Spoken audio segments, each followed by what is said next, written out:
আলোচনার বিষয় হচ্ছে আজকে আইন শৃঙ্খলা বিঘ্ন করা বা দ্রুত বিচার সংশোধন 2000, এটা 2002 ছিল, সেটা প্রয়োজন সংশোধন 2024। তো এটা আপনারা মোটামুটি এখানে 14টি ধারা রয়েছে, এখানে 5 থেকে 6টি ধারা খুবই ইম্পর্টেন্ট। এখানে ম্যাক্সিমাম ক্ষেত্রেই প্রশ্ন এই ধারাতে প্রায় আসে, গত আগের বারের প্রশ্ন আসছিল, ছোট ছোট প্রশ্ন আসছিল। তো যাই হোক, আপনারা একটু মনোযোগ দিন, আমি কেউ কথা বলবেন না। গতকাল আপনারা যতটুকু আন্ডারস্ট্যান্ডিং করছেন আমিও মোটামুটি সংক্ষেপে বুঝাই দিচ্ছি, চেষ্টা করছি। তো আমরা এই আইনটি 2002, এটা এই দ্রুত বিচার আইন 2002 11 নং আইন, এটা 10 এপ্রিল, এগুলা এই আইনের সাল নিয়ে কোনো এমসিকিউ আসে না, এই পর্যন্ত আসে নাই। যেহেতু পরবর্তী এটা একটা সংশোধন হলো, তবে এটা যাই হোক না কেন, এটা আইন শৃঙ্খলা বিঘ্ন করে অপরাধ নামে, ইন ব্র্যাকেট আছে দ্রুত বিচার আইন নামে 2000 নামে অভিহিত হবে। এবং এই আইন দ্রুত অবিলম্বে কার্যকর হয়েছে এবং হচ্ছে চলমান 2002। তো কথা হচ্ছে এই আইনের নাম কি, কবে কার্যকর হয়, সাল কত, এ ধরনের কখনো পরীক্ষা আসে নাই। যেহেতু এগুলা আসে নাই, জাস্ট আমরা রিডিং করে নিব, যেহেতু তারপর ফরম্যাট আকারে সাজানো আছে, পর দেখে নিবেন। তো এই আইনটি সাল কত, কবে কার্যকর, এগুলা আমরা রিডিং করলে হয়ে যাচ্ছে। তবে এটি এক ধরনের বিশেষ আইন, মনে রাখো এটা একটা বিশেষ আইন, দ্রুত বিচার। মনে করতে হবে যে এই যে অন্যান্য যে পেনাল কোডের যে আইনগুলো রয়েছে, যে বিচার কার্যক্রম হচ্ছে ফৌজদারি কার্যবিধান অনুসারে, সাজাগুলা হচ্ছে। তো এখানে বিশেষ ক্ষেত্রে দেখা গেছে, আমি একটা উদাহরণ দিছিলাম এরকম যে একজন রাস্তায় এক মহিলা রিক্সায় যাচ্ছে, পিছন থেকে আপনি দেখবেন যে টান দিয়ে মোটর সাইকেলে নিয়ে যাচ্ছে, মোটর সাইকেল থেকে তার টান দিয়ে গলার হারটা নিয়ে টানতেছে। এর কিন্তু এই যে তার অস্থাবর সম্পত্তি, এটা কেউ বলতে পারেন এটা কি কোন সেকশনে মামলা হবে? এই দ্রুত বিচার আইন পড়লে আপনি বুঝবেন যে এটা কি আইন যদি জানা থাকে আমরা বলতে পারি এটা দ্রুত বিচারে যাবে, এটা প্যানেল কোর্টে যাবে, এটা বিশেষ ক্ষমতা আইনে যাবে। আপনি আইন না জানা থাকলে আপনি বুঝবেন না যে কোন কোন কোন ধারা, অপরাধের ধরন অনুযায়ী বুঝবেন যে এটা বিশেষ ক্ষমতা আইনে যাবে, না দ্রুত বিচার আইনে যাবে, না প্যানেল কোর্টে যাবে। এগুলো এখান থেকে অভিজ্ঞতা অর্জন করেন। আমার পিডিএফ গুলো এমন সাজানো, মোটামুটি বুঝতে পারবেন যে এটা এনে যাবে। তাহলে আমি একটা প্রশ্ন করলাম যে প্রশ্ন হচ্ছে যে আমি আমি একজন ছিনতাইকারী, আমি রফিক রাস্তাতে যাচ্ছে, আমি তার গলার তার মোবাইলটা আমি টান দিয়ে চলে গেলাম। এটা কি পেনাল কোডে হবে, না বিশেষ ক্ষমতা আইনে হবে, না দ্রুত বিচার, কেউ বলতে পারেন? দ্রুত বিচারে এটা দ্রুত কোন বিচার।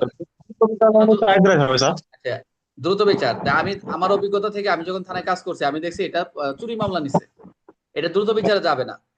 মনে করেন আসতেছি, সবার আসতেছি, ভেঙে দিচ্ছি, কেন যাচ্ছেন তাদের ব্যাখ্যা হচ্ছে, কিন্তু মামলাটা কিন্তু দ্রুত বিচার আইনই হবে। আপনারা যেটা বলছেন দ্রুত বিচার আইন, কিন্তু কেন হচ্ছে জানেন? কারণ হচ্ছে এই যে গলার টানটা দিচ্ছে, চুরির যে সংজ্ঞায় 5টা যে ব্যাখ্যা রয়েছে, উপাদান রয়েছে, পিছন থেকে টান দেয়। আর কারণ যদি প্যানেল করে নিতে চান দস্যুতা, বলপূর্বক গ্রহণ, বলপূর্বক না, দস্যুতা যদি নিতে চান 392-তে, তাহলে তো সে তো তাৎক্ষণিক সামনে আসা লাগবে। এই সামনে আসছে, যা আছে সব বের করে দেয়, ভয়ভীতি দেখাচ্ছে, হুম। হুমকি দিচ্ছে, তো এগুলো তো ছিল না, পিছন থেকে আইসা টান দেনে চলে গেছে। তো এটা তো কারো অস্থাবর সম্পত্তি তার সম্মতি ভিতরে রেখে টান দেনে চলে গেল, এটা চুরির ভিতরে চলে যায়। তো দেখলাম 379-এ চুরি মামলা নিচ্ছেন প্রায়। কিন্তু স্যারদের বললাম যেহেতু এটা ছিনতাইয়ের ঘটনা আছে, যে ছিনতাই যেরকম দ্রুত বিচারে বলা রয়েছে, তাই আমরা অনেক ক্ষেত্রে কি করতাম, আমি সার্কেলে দেখছি যে রিটার্গেরি করতে গিয়ে দেখলাম যে আমরা অনেক সময় লিখছি যে মামলা লেখে ছিনতাই করা অপরাধ। পেনাল কোডে ছিনতাই কোন শব্দ আছে আপনি বলেন? ছিনতাই শব্দ আছে, আছে হচ্ছে দস্যুতা, দস্যুতার কথা দস্যুতা। বলা রয়েছে। দস্যুতা যদি লিখতে হবে, দস্যুতা গ্রহণ করার অপরাধ। তো ছিনতাই লেখা যাবে না, ছিনতাই যদি লেখা যান তাহলে মামলাটা চলে যাবে কি দ্রুত বিচার আইনে মামলা চলে যাবে। তো খেয়াল রাখবেন, এই বিষয়গুলো খেয়াল রাখবেন, খেয়াল না রাখলে হবে না। তাহলে আমরা এটা একে এই কার্যক্রম গুলো রয়েছে এগুলো আপনারা দেখে নিয়ে একটু সবাই মনোযোগ দিন, কেউ কথা বলবেন না। আর এখানে সবচেয়ে গুরুত্বপূর্ণ হচ্ছে দুয়ে, এখানে দুইয়ের আপনারা দুইয়ের খতে দেখবেন, এখানে তো ক এবং খ, এখানে কতে হচ্ছে এই অপরাধ, অর্থ আইন শৃঙ্খলা বিঘ্নিত অপরাধ, এটা পরীক্ষা আসবে না। এই খটাও ঘুরতেছে পরীক্ষায়, যে আইন শৃঙ্খলা বিঘ্নিত অপরাধ বলতে কি বোঝা বা এটাকে কিভাবে সংজ্ঞায়িত করা হয়েছে, বুঝতে পারছেন? এটার সংজ্ঞা যদি আমরা পড়তে চাই, এখানে যে বিষয়গুলো রয়েছে, এখানে শরীয়তে আবার শরীয়তে গিয়ে আবার 1 আছে, 2 আছে, 3 আছে, 4 আছে, আবার এরকম অনেকগুলো। পরীক্ষা হলে 2 এর ক্ষয় লিখবেন, সমস্যা নাই। এখানে একেবারে হুবহু লেখা লাগবে তার, জাস্ট আপনাকে ধারাটা ঠিক রেখে নিজের মতো করে বর্ণনা করলেন। এখানে অনেকগুলো পয়েন্ট রয়েছে, এখানে সাধু ভাষা হোক চলিত ভাষা অনেকগুলো রয়েছে। এই সংজ্ঞা যদি কেউ একবার এখান থেকে পড়াইতে যায়, আর তাহলে আমার ক্লাসই শেষ হয়ে যাবে আর ছাত্র পিছন থেকে চলে যাবে। তাহলে আমরা কি করছি, এটাকে সহজ করে করার জন্য, আপনাদের আন্ডারস্ট্যান্ডিং করার জন্য এখানে আপনার 8টা পয়েন্ট রয়েছে। আপনার ছোট ছোট করে লিখবেন যে আইন শৃঙ্খলা বিঘ্ন করে অপরাধ বলতে বোঝায় নিম্ন বর্ণিত বা বোঝায় নিম্ন বর্ণিত বা নিম্ন উপস্থাপন করা গেল, যেটাই বলেন। তাহলে আমরা প্রথম লিখবো চাঁদাবাজি বা জোরপূর্বক আদায়। চাঁদাবাজি শব্দটা কিন্তু পেনাল কোডের শব্দ। জোরপূর্বক আদায় যেটা বলপূর্বক গ্রহণে, একই 383, 84, 85 একই, এই পেনাল কোডের শব্দ থেকে আনা। তাহলে ভয় দেখিয়ে টাকা মালামাল বা সুবিধা দেয়, যে ভয় দেখিয়ে টাকা মালামাল সুবিধা, এটা কিন্তু বলপূর্বক গ্রহণ। বলপূর্বক গ্রহণ এবং দস্যুতা সিম্পল পার্থক্য বুঝতে হয়, এগুলো আমরা পেনাল কোডে যাবো না, এগুলো বুঝাবো, সমস্যা নেই। আচ্ছা, যানবাহনের বাধা। যানবাহনের বাধা ক্ষেত্রে এটা একটা এই দ্রুত বিচার আনা হবে যে রাস্তা, রেলপথ, নৌ, আকাশ, স্থল, জল, আকাশ, যে এই বাধা সৃষ্টি আবার জোর করে আরো গাড়ির রুট পরিবর্তন করে দিতে পারে। এক, চাঁদাবাজি। দুই হচ্ছে যানবাহনের বাধা। তিন নম্বর হচ্ছে যানবাহনের ক্ষতি, যে আমরা অনেক সময় যে গাড়িগুলো আগুন লাগাই দিচ্ছে না, ইচ্ছাকৃতভাবে গাড়ি বা যানবাহন ভাঙচুর করতেছে, আগুন লাগাচ্ছে, এগুলো কিন্তু দ্রুত বিচার আনে যায়। এবং আমি যে সন্ত্রাসী কার্যক্রমে যে রাজনীতি পলিটিক্যাল যে মামলাগুলো হচ্ছে, আর যে সম্পত্তি নষ্ট, ভাঙচুর, এই যে যেটা বললাম একটু আগে, সরকার বা প্রতিষ্ঠান ব্যক্তির সম্পত্তি ধ্বংস, ক্ষতি সাধন করে এরা।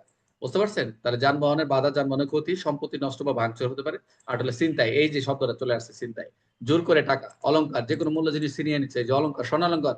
এখন এটা তো দ্রুত বিচার, স্বর্ণালংকার নিয়ে নিছে, এখানে বলাই আছে যে এখানে তো বলাই রয়েছে কারণ স্বর্ণালংকার, তাহলে আপনি চিন্তা দ্রুত বিচারের মামলাটা নিলে আসামি অ্যারেস্ট হলে তার বিচার কার্যক্রমটা সহজ হয়, দ্রুত আইনে সাজা দিতেও সহজ হয়। আর প্যানেল করে দিলে তো 392 এটা একটু সময়ের বিষয় থাকে, সাজার বিষয় থাকে। তাহলে এটা হচ্ছে ত্রাস বা দাপট দেখানো। এই ত্রাস দাপট কারা দেখায় দেখবেন, বিভিন্ন এরিয়াতে যারা যারা থানা এলাকা বা কাজ করেন, দেখবেন দলবদ্ধ ভাবে এই এক পার্টি আছে, এরা একটা শক্তি প্রদর্শন, ভয় দিয়ে, মোটর সাইকেলটা দিয়ে অরাজকতা, খুব ত্রাস সৃষ্টি করে, এলাকার ভোগ করে ঘুরে, এরকম যুগে এটা দ্রুত বিচার ধরে মামলা দেওয়া যাবে। টেন্ডারে বাধা, এই যে দরপত্র নিয়ে যে প্রক্রিয়ার যে বিষয়গুলো থাকে, বাধা দেয়, কাউকে বাধ্য করা, এই টেন্ডারে বাধা দেওয়া। আর সর্বশেষ সরকারি কাজে বাধা, এটা সবাই 186, আমরা পেনাল কোডের 186 যদি জানি, এই সরকারি কাজে বাধা। হ্যাঁ, যে কোনো কর্মকর্তা কর্মচারী ভয় দেখিয়ে কাজ করতে বাধ্য করা বা না করতে বাধ্য করা, এরকম দুইটাই হতে পারে। তার দায়িত্ব পালনে কি হবে বাধা, অবস্ট্রাকশন গভ ডিউটিতে করে বাধা সৃষ্টি করে। তাহলে এই যে 8টা পয়েন্ট আছে, আপনারা কালকে অবশ্যই আলোচনা করছেন, এই 8টা পয়েন্ট নিজের মতো করে লিখবেন, নিজের মন মনে করে নিজের মতো পয়েন্ট, বা এই পয়েন্ট গুলো উল্লেখ করে দিলে মোটামুটি আইন শৃঙ্খলা বিঘ্ন অপরাধ বলে গণ্য হবে। বাস, এত দরকার নেই। বুঝতে পারছেন? যারা এই সংজ্ঞাটা পারবে তারা মোটামুটি এই আইন শেষ। আর এখানে একটু শর্ট টেকনিক দিচ্ছে, এগুলো আমি রেখে দিচ্ছি, আপনার পিডিএফ আপনারা পড়ে নেবেন। চাঁদা, এই যে চাঁদা আদায়, যানবাহনের ক্ষতি, যানবাহনের বাধা, তারপর যানবাহনের ক্ষতি, তারপর সম্পত্তি, এই যে সম্পত্তিতে ক্ষতি, ছিনতাই, ত্রাস, টেন্ডার, বাধা। এটা একটু মাঝে মাঝে কিছু কিছু আমি ট্রিক্স দেই, এগুলো একটু কৌশলগত আপনারা পড়াশোনা করে নেবেন। কথা হচ্ছে ধারাকে ট্রিক্স করে কোনো শেখার কিছু নেই, বাট ধারার ভিতরে যে পয়েন্ট গুলো রয়েছে, এটাকে বিভিন্ন কৌশলে মনে রাখবেন। পরীক্ষা হলে এত বড় বড় 8-10 প্রথম খালি প্রথম অক্ষর দিয়ে পয়েন্ট তৈরি করে নিয়ে গেছি, এগুলো জেনারেল যখন স্টাডি করছি। আইনের ক্ষেত্রে তো এরকম করা যায় না, তবে চেষ্টা করবেন এগুলো সিকুয়েন্স অনুসারে লেখার জন্য। আর এখানে যে 8টা পয়েন্ট দিচ্ছি, যে সিকুয়েন্সটা, আর আপনি যখন ওইটা মুখস্থ করবেন, দেখবেন আপনার ধারাবাহিক ঠিক না, উল্টাপাল্টা হয়ে যাচ্ছে। যাই হোক, এখানে আমরা এই সঙ্গে আর যে সংখ্যাগুলো আছে, এগুলো আমাদের ইম্পর্টেন্ট না, এগুলো দরকার নেই। এখানে আবার আপনাদের কিছু এমসিকিউ করছি, যে অপরাধ বলতে কি বোঝায়, এই আইনের চাঁদাবাজি কোন সংজ্ঞার অন্তর্ভুক্ত, এটা আইন শৃঙ্খলা বিঘ্ন করে অপরাধের ক্ষেত্রে সংজ্ঞা। আদালত ব্যক্তি, এগুলা হচ্ছে পরীক্ষায় এগুলা আসবে না, এগুলো দরকার নেই। আচ্ছা। আর সবসময় 3 ধারাটা হচ্ছে এই আইনের প্রাধান্য, এই আইনের সবসময় এই আইন প্রাধান্য পাবে, এটা ইম্পর্টেন্ট না, লেস ইম্পর্টেন্ট, দরকার নেই। এই আইনের প্রাধান্য পাবে এগুলা। তারপর এমসিকিউ আমি পর্যবেক্ষণ করে রাখছি। যে ধারাটা ভেরি ভেরি ইম্পর্টেন্ট, এই আইনের, এই দ্রুত বিচার আইনের, আইন শৃঙ্খলা বিঘ্ন করে অপরাধের যে এই সবচেয়ে গুরুত্বপূর্ণ পরীক্ষা আসে, সব সময় আসে, এটা হচ্ছে এমসিকিউ আসে, রিটেন আসে। একটা ঘটনা আমি তো প্রশ্ন নিচে প্রশ্ন দিচ্ছি, আপনারা তো দেখছেন, উদাহরণ দেওয়া আছে, যে এই আইন শৃঙ্খলা বিঘ্নকারী এতে যে যে অপদান গুলো বললাম, যে 8টি পয়েন্ট বললাম, আইন শৃঙ্খলা বিঘ্ন অপরাধ যদি কেউ করে, এর ভিতরে যদি পড়ে যায়, তাহলে 4 ধারায় শাস্তি হবে। শুধু 4 ধারায় শাস্তি দিয়ে ক্ষান্ত হবে না, শুধু 4 তো লিখবেন, মেন তো 4 ধারা লেগে শাস্তি। শাস্তির কথা বলা রয়েছে 7 বছর, অনন্য 2 বছর, 7 বছরের কথা বলা রয়েছে, এবং জরিমানা টরিমানা যায় থাকে। তো কথা হচ্ছে, এখানে ওই যে জরিমানা আদায়ের ক্ষেত্রে আমরা ওই যে নারী শিশু যেরকম করছিলাম, সরকারি পোশাকের দাবি আদায়যোগ্য এবং সরকারি ডিমান্ডস একটা আইন রয়েছে, এগুলো এত কিছু দরকার নেই। জাস্ট আপনার সাজাটা হচ্ছে, যদি মনে থাকে 2 বছর, অনধিক 7 বছর কারাদণ্ড দণ্ডিত, যদি মনে না থাকে সমস্যা নাই, লিখবেন এই আইনের তাকে 4 ধারায় দণ্ডে দণ্ডিত, আইনগত ব্যবস্থা নেওয়া যাবে। অপরাধের সর্বোচ্চ শাস্তি আমরা দেখলাম এখানে, সর্বনিম্ন শাস্তি 2 বছর, আর সর্বোচ্চ শাস্তি দেখলাম কত বছর, 7 বছর, কারাদণ্ড, সশ্রম, এগুলো একটু পড়তে পড়তে হয়ে যাবে। আর হচ্ছে অর্থদণ্ড রয়েছে, আর আর্থিক ক্ষতি হলে আদালত কি দিতে পারে, ক্ষতিপূরণ দিবে। এখন একটু কথা রয়েছে যে অপরাধ সংগঠনের ক্ষেত্রে, এই যে যখন ছিনতাইটা করলো, ছিনতাই করতে 2 জন যদি ব্যক্তি থাকে, 3 জন থাকে, 4 জন থাকে, যদি 2-3 জন থাকে, অপরাধ সংগঠনের ক্ষেত্রে এই ছিনতাই কালে এই এই এই দ্রুত বিচার আইনে যে যে বিষয়গুলো দেখলাম, মোটরসাইকেল দিয়ে টান দিয়ে নিয়ে গেল, তো 2 জন থাকে, তাহলে কেউ সহায়তা করলো, মোটরসাইকেল চালায়, তাকে পিছন থেকে টান দিছে একজন, আর তাকে মোটরসাইকেল চালায় নিয়ে গেছে। যদি কোনো এরকম পাওয়া যায়, কোনো ব্যক্তি আইন শৃঙ্খলা বিঘ্নিত অপরাধ সংগঠনের সহায়তা করে, তাহলে এই তিনে, এই যে 5, সরি, তিনি কি করবে, এই 4-এর যে যে দণ্ড রয়েছে তারও একই শাস্তি, কিন্তু 5-এ হচ্ছে, 4-এর তো দণ্ড রয়েছেই, বাট সংগঠনের সহায়তা হিসেবে কি হবে, সাজার কথা বলেই দিল। অপরাধ সহায়তার শাস্তি কোন ধারা হবে, 4 ধারায়। আই রিপিট, অপরাধ সহায়তা করলে শাস্তি কোন ধারা হবে, 4 ধারায়। আর এখানে সহায়তার শাস্তি কথা রয়েছে 5 ধারায়। হ্যাঁ, মূল অপরাধের কি হবে, সমান শাস্তি হবে না, হবে না, সমান শাস্তি হবে। এটা হলো 5 ধারা। জাস্ট সহায়তাকে আলাদা করছে, আর কিছু না। ঠিক আছে। আর সহায়তা হিসেবে আমরা কি বুঝি? সহায়তা এখানে আমরা প্যানেল কোডে যে সহায়তাগুলো সংখ্যা শিখছি, কি কি সহায়তার মধ্যে পড়ে? উৎসাহ দিবে, পরিকল্পনা করবে, অংশগ্রহণ, লজিস্টিক সাপোর্ট দিবে, গাড়িগুলো দিবে, যাই দিবে, অনেক কিছু দিবে। তাহলে 5 ধারার উদ্দেশ্য হচ্ছে সহায়তা। আমরা এমসিকিউ গুলো একদম সহজ। 5 ধারা কাদের জন্য? অপরাধের সহায়তাকারীর জন্য। একবার ভেঙে দিচ্ছি। আচ্ছা, 6 ধারা। 6 ধারাটা আরো সহজ। 6 ধারাটা হচ্ছে আমরা যতগুলো আইন পড়লাম, মাইনর অ্যাক্ট পড়লাম, সবগুলোর ভিতরে হচ্ছে এই মিথ্যা মামলার যে বিষয়গুলো রয়েছে, পেনাল কোড পড়ছি, মাইনর অ্যাক্ট, এই যে পর্নোগ্রাফি, অন্যান্য শিশু যৌতুক আইন, অনেক জায়গায় পড়ছি, 6, 13, 12 এরকম বহু, 6, 6, 12 এরকম বহু করে আসছে। Penal code 182, 211 available. তো এখানেও এই আইনও, দ্রুত বিচার আইনও বলছে যে মিথ্যা মামলা অভিযোগ দায়েরের শাস্তি, বুঝতে পারছেন? এই আইনে বলছে। আমার এখানে যারা ক্লাস করেন, আমার শুধু আমি, আমাকে মনে হয় সবাই দেখতেছেন, কিন্তু আমি এখানে মাঝখানে 4-5 জনকে আলাদা করে রাখছি ছোট স্ক্রিন করে, কারণ হচ্ছে এখানে তো সবাই ক্লাস তো আমি তো ওই যে স্ক্রিন দেখাইতে হয়, যার ফলে ছোট হয়ে যায়। আর যদি আমি স্ক্রিন না দেখাইতাম তাহলে ক্লাসের সবার দেখা যেত, আমি এভাবে ক্লাস নিতাম, কিন্তু না, আমি যে আপনাদের অ্যাটেনশন করতেছি, শুধু আমাকে না, আমি অ্যাটেনশন করছি কোথায়? গ্র্যাব টু অ্যাটেনশন, এই যে স্ক্রিনকে, স্ক্রিনের দিকে সবাই তাকায় আছে, এবং আমি যা বলতেছি এতে কি হয়, পড়াশোনাটা মাথায় খুব সুন্দর ঢুকে, কি কি বলতেছি এবং বইয়ের সাথে মিলে যায়। তাহলে আমরা এই মিথ্যা মামলা যদি করে কোনো কোনো ব্যক্তির ক্ষতি সাধনের উদ্দেশ্যে, আইন শৃঙ্খলা বিঘ্নিকর অপরাধ, ন্যায্য বা আইনের কারণে, এই কথাগুলো আগেও পড়ছেন, তার এই কোনো বিরুদ্ধে কোনো মামলা অভিযোগ দায়ের করেন, তাহলে তার এই 5 বছর সশ্রম কারাদণ্ড, এটাও অন্যান্য 2 বছর, এখানে বলছে 5 বছর। সাজার কথা মুখস্থ করার দরকার নেই, বারবার বলি, এগুলা পরীক্ষায় এত টেনশন দরকার নেই। মিথ্যা মামলা করলে সর্বনিম্ন শাস্তি 2 বছর, সর্বোচ্চ শাস্তি 5 বছর। এগুলা নিয়ে টেনশন দরকার নেই, এই সাজা মাজা কুটের বিষয়। আচ্ছা, জাস্ট তাহলে আমরা মিথ্যা মামলা যদি করে তাহলে আমরা দেখবো 6 ধারা, আর কোনো কিছু দরকার নেই। আর এখানে সবচেয়ে ভেরি ভেরি ইম্পর্টেন্ট একটা সেকশন হচ্ছে অপরাধ সংগঠনে, এই 7 ধারা, এই দ্রুত বিচার আইনের অপরাধ সংগঠনে, এই যে আমরা দেখলাম সহায়তা করলো 4 ধারা, একই তাকে একই সমান অপরাধী হলো, সহায়তা করলো 5 ধারা, মিথ্যা মামলা 6 ধারা। এখন কি অপরাধ সংগঠনের ক্ষেত্রে যে তারা যদি যন্ত্রপাতি, অস্ত্র, এই যে ধারালো কোনো কিছু, অপরাধ সংগঠনের ক্ষেত্রে ব্যবহৃত কোনো অস্ত্র, যানবাহন, এই যে মোটরসাইকেল, একজন সহায়তা করতে আরেকজন মোটরসাইকেল নিয়ে সহায়তা করতেছে এবং মোটরসাইকেল ব্যবহার করছে, অস্ত্র, অস্ত্র নিয়ে তাকে থ্রেট দিচ্ছে, এই যে ত্রাস এলাকায় ত্রাস সৃষ্টি করতেছে, কি শোডাউন দিচ্ছে, এই যে যন্ত্রপাতি, অস্ত্র, যানবাহন, চাকু টাকু দিয়ে যদি কোনো সংগৃহীত অর্থ, মালামাল যদি পাওয়া যায়, তাহলে এই যে এই এই এই একটা পরীক্ষা আসলে গত আগে, এই সাইট থেকে সায়েন্স পেপার দেখবেন যে অপরাধ সংগঠনের জন্য যন্ত্রপাতি ব্যবহার শাস্তি দেবে, এমসিকিউ অ্যাভেলেবেল আসবে, এগুলা দেখবেন, এখান থেকে পড়তেছেন যে এমসিকিউ আসবে ইনশাল্লাহ। তাহলে এই যে যদি পরবর্তীতে যদি এগুলা পাওয়া যায়, এটা তো জব্দ করবেন, এগুলা কিন্তু রাষ্ট্র অনুকূলে করলে পরবর্তী বাজেয়াপ্ত হবে। হ্যাঁ, যদি মনে করে যার কাছে যে মালটা নিছে, অবশ্যই যার কাছে চিন্তা করছে একটা মোবাইল, একটা স্বর্ণালঙ্কা, তো বৈধ অধিকারী, তাকে তো ফেরত দিতেই হবে। এটা আপনি তো ফেরত দিবেন না, বাট বাই প্রসিডিউর হচ্ছে কোর্টের মাধ্যমে দিবেন, ঠিক আছে? আচ্ছা, তাহলে এখানে আমরা এমসিকিউ গুলো মোটামুটি আমরা দেখছি যে 7 ধারার বাজেয়াপ্ত কাদের দিবে, যে অপরাধের যন্ত্রপাতি, অস্ত্র, যানবাহন সংগৃহীত, এগুলা দরকার নেই। কারণ অনুকূলে যাবে, রাষ্ট্র অনুকূলে, এগুলো আপনারা পারবেন, সমস্যা নেই। আর কাকে ফেরত দেবে? ভিকটিমকে, যেটাই হোক, আবেদনকারীকে বা বাদীকে, এটা এগুলো পারবেন। কিছু কিছু এমসিকিউ আছে কমন সেন্সে পারা যায়, আর কিছু না। আর এখানে 8 ধারাটা আর কি বলবো, 8 ধারা হচ্ছে কিছু নাই। 8 ধারা হচ্ছে এই দ্রুত বিচার আদালত গঠনের কথা বলছে। এখানে প্রত্যেক জেলায়, মেট্রোপলিটন এলাকায় এক বাদীকে হবে, এটা কোনো কোনো কিছু আসবে না এই 8 ধারা থেকে। 8 ধারা কিছু নাই, জাস্ট আমি তৈরি করে রাখছি।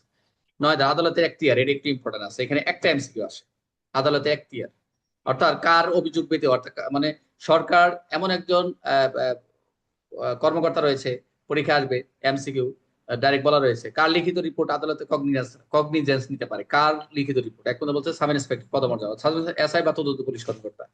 এই আইনে এই একটা ইম্পর্টেন্ট এখানে, এই আপনার 9 ধারা আদালত এখতিয়ারের ক্ষেত্রে, যে কার লিখিত রিপোর্ট ছাড়া কগনিজেন্স বা আমলযোগ্য করবে না। এটা হচ্ছে কার? একজন সাব ইন্সপেক্টর পদমর্যাদা নিম্ন নয় এমন পুলিশ কর্মকর্তা, সাব ইন্সপেক্টর নিম্ন কখনো হবে না। এটাই কিন্তু এমসিকিউ, আমি বলে দিলাম, যদি পরীক্ষা আসে এখান থেকে এমসিকিউ এটা আসবে, এমসিকিউ ভেরি ইম্পর্টেন্ট। এখানে এখানে আর কিছু নাই, এখানে একটু করে নিবেন। আচ্ছা, তারপর হচ্ছে বিচার পদ্ধতি, যেটা হচ্ছে ইম্পর্টেন্ট আপনাদের জন্য।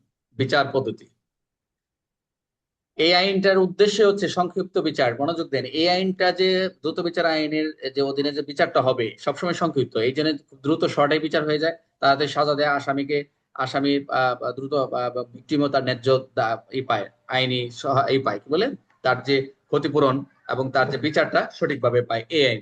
বিচার পদ্ধতি পড়তে গিয়ে এখানে মোটামুটি 4টা অপশন রয়েছে। যদি এটাকে আমরা শর্টকাটে মনে রাখি, এখানে 2টা বিষয় মনে রাখবেন। আমরা বিচার তদন্তের ক্ষেত্রে বিচারের পদ্ধতি অবশ্যই আদালত করবে, বিচারটা সংক্ষিপ্ত আদালতই করবে। এটা হচ্ছে কি বলে সংক্ষেপে ট্রায়াল, শর্ট ইন ট্রায়াল, এরকম একটা শব্দ রয়েছে, আচ্ছা যাই হোক।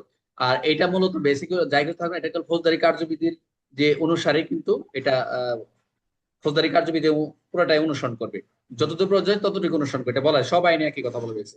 আর আমরা এই যে আমরা সাইবার পড়লাম, তারপরে অন্যান্য যে মাদক পড়েছি, এই যে তদন্তের যে প্রক্রিয়াটা, নারী শিশুর উপর তদন্তের প্রক্রিয়া পড়েছে, সবগুলাই কিন্তু প্রথম বলা হয়েছে যে যদি আসামি হাতে নাতে ধৃত হয়, প্রথম কথা, পরে যদি হাতে নাতে ধৃত না হয়, আর যদি তাও না হয় সেই ক্ষেত্রে আহ ভিন্ন কোনো কিছু, অর্থাৎ ধৃত না হয় অন্য অন্য যদি সে মানে হাতে নাতে ধৃত, হাতে নাতে না যদি না হয়ে থাকে, আরেকটা বিষয় কি, যে ওই ব্যক্তিটা যদি আদালতে সরাসরি আত্মসমর্পণ করলো, যে পুলিশ তারা ধরতেও পারলো না, অ্যারেস্টের সময় সে ধরে, কিন্তু সে জানতে পারছে এই ব্যাপারটা আমি করছি, আমি যে সরাসরি যে আদালতে সারেন্ডার করি, তা তখনকার কি কার্যক্রম হয়, তিনটা এখানে বলা আছে আমার আমার জানা মতে। আমি এখানে পুরোটাই হবে দেখিনি, এখন আপনাদের সংক্ষেপে যাতে এটা মনে রাখার জন্য যে কৌশল রয়েছে, শর্টকাট মেথড, এটাকে যদি মনে রাখেন তাই হয়ে যাবে। যে মূল শব্দ হচ্ছে এখানে প্রথম দেখা যাচ্ছে বিচার, প্রথমটা হচ্ছে বিচার পদ্ধতিটা, এটা হলো যে এটা সামারি ট্রায়াল, ওই যে সংক্ষিপ্ত পদ্ধতিটি মনে রাখবেন, সংক্ষেপে মনে রাখবেন। আর দ্রুত বিচার হবে এবং এটা ফৌজদারি কার্যবিধি অনুসরণ করবে, এবং হাতে না ধরা পড়লে এখানে সাবসেকশন 2 তে বলছে প্রথম 24 ঘন্টা, তারপরে কি 7 কার্য দিবস, এখানে কার্য দিবস না সবার, 7 দিন স্যার, 7 দিন। তাহলে হচ্ছে এখানে 24 ঘন্টার ভিতরে কি প্রিপেয়ার করতে হবে, 7 দিন। আর 7 কার্য দিবস, তারপরে যদি না হয় 30, এই তো 7 প্রথম যদি হাতে ধরা আসামি অ্যারেস্ট হয়, এই দ্রুত বলছে তাড়াতাড়ি দিতে হবে, বলছে 24 ঘন্টা, প্রথম 24 ঘন্টা, পরে বলছে 7 দিন, পরে বলছে 30, এর ভিতরে শেষ করবেন যদি হাতে নাতে ধরা পড়লে। এখানে দুপুরে আপনারা পড়ে দেখবেন তাই হবে। তাহলে 24, 7, 30, এটা হচ্ছে এই প্রশ্নটা হচ্ছে সাব ইন্সপেক্টরদের জন্য, কনস্টেবল এএসআই এর জন্য শুধু এমসিকিউ। এই ধারাটা হচ্ছে এএসআই থেকে সাব ইন্সপেক্টর, কনস্টেবলদের না, বারো বলতেছি। আচ্ছা, কারণ এটা আপনার তদন্ত না। তাহলে 24 ঘন্টার ভিতরে আদালত হাজির করবেন। 7 কার্য দিবস কেন আসলে, দিন বললেন যে? কার্য দিবস স্যার, এটা কার্য দিবসই হবে, দিন হবে না স্যার। প্রত্যেকটাতে কার্য দিবস হবে, প্রত্যেকটাতেই। হ্যাঁ তাই তো বলতেছে, আমাদের বললো যে আমি ঠিক আছে, তাহলে ঠিক আছে, ওকে, খেয়াল নাই তাহলে আপনাদের। দিন হবে শুধু সাইবারে। আচ্ছা রাইট, তাহলে 24 ঘন্টার ভিতরে কি করবে, এই আদালতে হাজির, 7 কার্য দিবসের ভিতর রিপোর্ট অভিযোগ দাখিল, একদম রিপোর্ট সব 7 কার্য দিবস শেষ দিতে হবে, এবং যদি বিচার শেষ করবে সে 30 কার্য দিবসের ভিতরে শেষ করে দিবে। দেখছেন, খুবই এটার জি স্যার। তথ্য বিচার আইনটা এই জন্য খুবই গুরুত্ব, বুঝতে পারছেন। শর্ট হয়ে যায় 24, 7, 30, মনে রাখবেন এটা। এরপর হাতে না যদি দিত না হয়, এক্ষেত্রে যদি দিত না হয়ে থাকে, তাহলে এটা হলো 7 কার্য দিবস রিপোর্ট, 7 কার্য, তাও 7 কার্য দিবস রিপোর্ট দাখিল করতে হবে, আর আবার 60 কার্য দিবসে বিচার শেষ করতে হবে, এটা বলা রয়েছে। ওখানেও যেরকম টাইম, এখানেও টাইম, আর না ধরলে 60, 60, একদম ক্লিয়ার। আচ্ছা, এখন অন্যভাবে ধরা, আত্মসমর্পণ, সারেন্ডার হয়েছে আদালতে গিয়ে, তা আদালত সারেন্ডার যতটুকু সম্ভব রিপোর্ট, যেহেতু সারেন্ডার হয়ে গেছে দ্রুত, এখানে বলতে আপনার টাইম বলে নাই, কিন্তু রিপোর্ট দিতে হবে, রিপোর্ট দ্রুত দিতে হবে। রিপোর্ট যেহেতু সারেন্ডার হয়েছে, জানতে পারছেন আদালত থেকে আসছে, কোর্টে সারেন্ডার হয়েছে, আদালত থেকে আপনার ওই মামলা অনুসারে একটা চলে আসছে থানায় যে সারেন্ডার হয়েছে এত তারিখে। অনেক সময় দেরি হয় জানতে, অনেক সময় এখন যে মামলার কার্যক্রম তো একটু সব জায়গায় সারেন্ডার হলে জানতে পারি আমরা, জানা যায় যে এই মামলায় অনেক সময় কোর্ট আটকায় দেয়, তাও জানা যায়। আচ্ছা, বিচার এটাও যদি আত্মসমর্পণ করে সারেন্ডার করে, তাহলে 30 কার্য দিবস শেষ করবে। তাহলে আত্মসমর্পণের ক্ষেত্রে কি হবে, দ্রুত প্লাস 30 কার্য দিবস। তাহলে আমরা সংক্ষিপ্তভাবে কি দেখলাম, এক লাইনে যদি দেখি, ধরবে 24, 7, 30, 24 ঘন্টা পাঠাবে, 7 দিনের ভিতরে কার্যক্রম শেষ করে 30 কার্যক্রম শেষ করে আদালত। আর যদি না ধরা পড়ে 7, 60, আত্মসমর্পণ করলে দ্রুত রিপোর্ট দেবে, 30 কার্য দিবস মধ্যে শেষ করবে। একদম সহজ, আপনারা খালি কয়েকবার রিডিং করবেন, আর এই তদন্ত প্রক্রিয়াগুলো কোনো টেনশন করে না, এগুলো শেষ দিকে অনেক আলোচনা হবে ইনশাল্লাহ। তাহলে আমরা এটাকে শেষ দিকে আর একটু দেখি, যে বললো যে পুলিশ ধরলেও 24 ঘন্টার মধ্যে আদালত, 7 দিনের রিপোর্ট, 30 দিনের বিচার শেষ। এই হলো মোটামুটি কার্যক্রম। এটা হলো এএসআই থেকে সাব ইন্সপেক্টর, একটু গুরুত্ব দিবেন, বারবার বলতেছি। আর যারা যে কনস্টেবল থেকে যে এমসিকিউ করা রয়েছে আপনাদের, এগুলো তো পিডিএফ আপনার হাতে আছে, পিডিএফ গুলো পড়ে নেবেন সুন্দর করে, অন্য কোনো বই পড়বেন না, বারবার বলতেছি, অন্য কোনো কিছু পড়বেন না। হাতে দিতে হলে কত ঘন্টা, 24 ঘন্টা। প্রথমে রিপোর্ট সহ কত অভিযোগ, 7 কার্য দিবস, রিপোর্ট পাওয়ার বিচার শেষের সময় 30 কার্য দিবস, এগুলো একটু পড়ে নেবে, এগুলো আমি আর আলোচনা করতেছি না। এখন যে ধারাটা ইম্পর্টেন্ট, প্রায় আসে, একটু ব্যতিক্রম, এই আসামের অনুপস্থিতি বিচার, 11 ধারাটা মনোযোগ দেন সবাই। আসামির অনুপস্থিতি বিচারের ক্ষেত্রে একটু খেয়াল রাখবেন, এটা আমরা কার্যবিধিতে পাবো 339-এর খ বা বি। এবং কখন হয় আসামির বিচার অনুপস্থিতি, কখন হয়, যখন হচ্ছে সমনে আসলো না, গ্রেপ্তারি পড়লো না, 75 আসলো না, 68-তে আসলো না, 75-এ আসলো না, তখন যে কোনোভাবেই হাজির, হুলিয়া দিল, হুলিয়া আসলো না, 87, 88, প্রুফ করলো, প্রুফেও হাজির হলো না, দেন যখন অ্যাবসেন্ট ট্রায়ালে, যেটা বলছে এই এই আইনে যদি প্রশ্ন করে, তাহলে এই আসামির অনুপস্থিতি 11 ধারা লিখবেন। কিন্তু আপনারা কি করেন, এই আসামির অনুপস্থিতি বিচার সব ধারা দিয়ে দেন, এটা হলো আপনাদের একেবারে গদগদা কথা দিয়ে দেন। আর প্রশ্নটা যে অনুযায়ী এখন তো ওই যে কানেক্টিং সেকশন দিতে পারেন, কিন্তু যদি এই আইনি প্রশ্ন করে এই ধারা দিবেন, অন্য সেকশন টানা দরকার না। যেহেতু বলছে অনেক ফৌজদারি কার্যবিধি অনুসরণ করবে, সমস্যা নেই, কিন্তু এখানে তো আর সমানের কথা, গ্রেপ্তারি পরোয়ানা এত দরকার নেই। প্রশ্নের ধরন বুঝে যদি আশা কোন কোন পরিস্থিতিতে আসামিকে বিচার করা যায়, তখন একটা সিস্টেমে আমরা উত্তর দিব।